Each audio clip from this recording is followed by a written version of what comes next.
Listen, DEI practitioners didn't want this DEI name either. Let's talk about it. Welcome to DEI Truth Telling Tidbits with Dr. Ashley Gaddy Robbins. I'm a speaker, scholar, and your DEI truth teller. At this point, it's headline after headline after headline around DEI. So I think it's important to talk about the history of the naming of this work.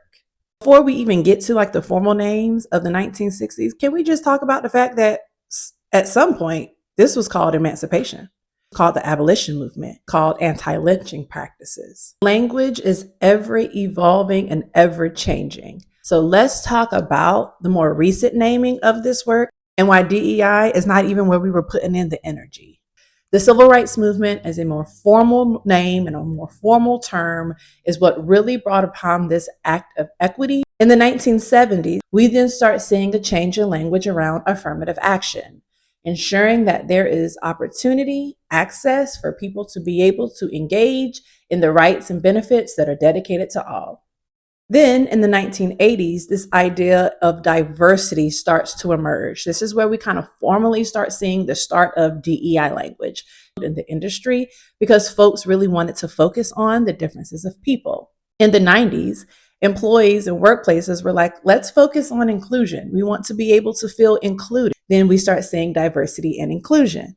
It's not until the early 2000s where we start seeing what we now know to be DEI, diversity, equity, and inclusion, starts really picking up and becoming popular in the early 2000s. It gave more credibility to it as an industry and to it as a formal field and a more formal academic discipline. Ironically, the naming convention that was used to kind of build up credibility is now the exact same naming convention that is getting those very same people fired. But the reality is, baby, it won't never about the name. It was always about the work. From emancipation and abolition all the way up to diversity, equity, Jedi, access, whatever you want to call it. What has remained consistent and why we never wanted this kind of focus to be on the name in the first place is because we know and have seen language evolve and change with the time. But what practitioners are dedicated on is ensuring the work of social justice and liberation and access and equity for all. If you only get caught up in language, then you're caught up in the wrong thing.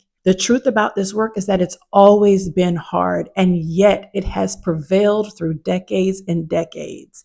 That is what we are committed to. That is what we are worried about, not DEI, the language.